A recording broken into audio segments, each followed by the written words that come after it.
음, 아는 건 진짜 많은데 왜 내 삶은 여전히 이렇게 힘들지? 이런 생각 혹시 해보신 적 있으세요? 오늘은요, 그냥 머리로 아는 똑똑함을 넘어서 우리 삶의 아주 근본적인 괴로움을 해결해 줄 수 있다는 좀 특별한 지혜, 바로 반야에 대해서 한번 이야기해 보려고 합니다. 가만히 생각해보면 이상하지 않나요? 왜 우리는 신상 스마트폰이 나오면 그걸 꼭 손에 넣어야 직성이 풀린 것 같고, 다른 사람이 나를 어떻게 생각하는지에 그렇게 목을 매고, 또 이미 지나간 실수에 밤잠을 설치면서 괴로워할까요? 이 끝도 없는 집착과 괴로움의 굴레. 네, 바로 여기서부터 오늘 이야기를 한번 시작해볼게요. 자, 그래서 이런 문제들을 해결하려고 우리가 보통 지혜롭게 생각하고 행동하려고 애쓰잖아요. 근데요, 혹시 우리가 흔히 말하는 그 지혜라는 게 오히려 문제를 더 꼬이게 만들 수도 있다는 사실 생각해 보셨어요? 사실 지혜는요, 우리가 아는 것과는 완전히 결이 다른 또 다른 종류가 있거든요. 첫 번째는 우리한테 아주 익숙한 지혜예요. 뭐 어떤 게 더 이득일까 계산하고 정보를 쫙 분석해서 제일 좋은 선택을 하는 능력. 우리가 흔히 말하는 똑똑함이죠. 물론 이 능력 덕분에 문제도 해결하고 사회생활도 잘 해나가죠.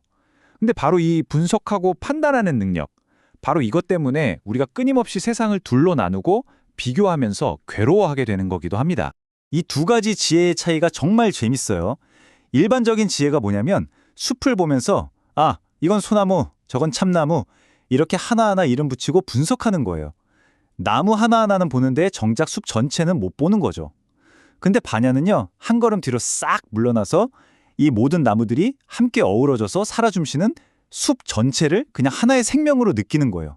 분석이 아니라 통찰의 영역인 거죠. 그렇다면 세상을 나누지 않고 본다는 게 대체 뭘까요? 자, 지금부터 분석과 판단을 넘어서는 지혜, 반야의 세계로 한번 깊이 들어가 보겠습니다. 반야를 딱 정의하자면 이렇습니다. 여기서 제일 중요한 말은 꿰뚫어 본다는 건데요. 이게 무슨 말이냐면 우리가 사과를 볼 때 이건 빨갛고 둥글고 과일이구나 이렇게 분석하잖아요. 이걸 넘어서는 거예요.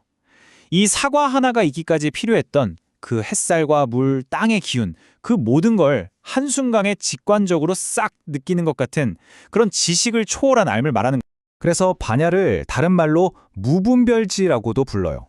말 그대로 분별이 없는 지혜라는 뜻이죠. 한번 생각해 보세요.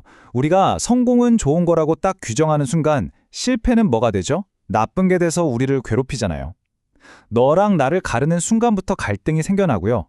반야는 바로 이 모든 좋고 나쁨, 옳고 그름 같은 판단에서 한 발짝 벗어나서 그냥 세상을 있는 그대로 바라보는 그런 고요한 지혜를 말하는 겁니다.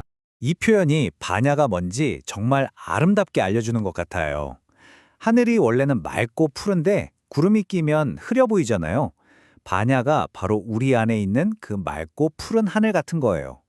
우리가 본래부터 가지고 있는 맑고 밝은 지혜, 끝없이 무언가를 판단하고 비교하는 마음, 그 분별심이라는 먹구름만 싹 걷어내면 언제든지 그 본래의 모습을 드러낸다는 거죠. 되게 희망적이지 않나요? 자, 그럼 머리로는 대충 알겠는데 이 구름 같은 분별하는 마음을 대체 어떻게 걷어낼 수 있을까요? 이렇게 멋진 개념을 그냥 개념으로만 두는 게 아니라 우리 삶에서 진짜로 경험해 볼 방법이 있을까요? 네, 지금부터 그 구체적인 실천 방법을 한번 알아볼게요. 방법은 크게 두 단계로 볼 수 있어요. 첫 번째는 올바른 견해, 즉 정견을 기르는 거예요. 예를 들면 이런 거죠. 실패를 끝장났다가 아니라 하나의 과정일 뿐이라고 보는 관점의 전환. 이걸 계속 연습하는 거예요. 그리고 두 번째는 이렇게 바뀐 새로운 관점으로 내 안에 집착을 가만히 들여다보는 겁니다. 내가 왜 이렇게 성공에 목을 맬까? 그 밑바닥에 깔린 두려움은 대체 뭐지? 이렇게 알아차리는 순간 신기하게도 그 집착의 힘이 서서히 약해지기 시작해요. 결국 핵심은 세상을 보는 안경을 바꿔 끼는 것, 바로 거기서부터 시작되는 겁니다. 자, 이렇게 세상을 보는 관점을 바꾸고 집착을 내려놓는 연습을 계속하다 보면 우리는 마침내 어디에 이르게 될까요? 이 여정의 끝에는요, 정말 놀라운 진실 하나가 우리를 기다리고 있습니다.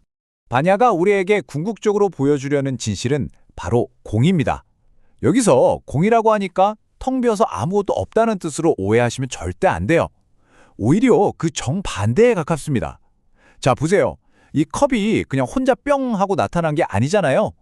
물, 흙, 불, 그리고 이 컵을 만든 사람의 노력이 전부 다 모여서 비로소 컵이 된 거죠.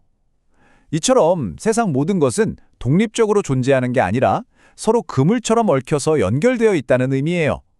그리고 나라는 존재도 역시 마찬가지라는 거죠.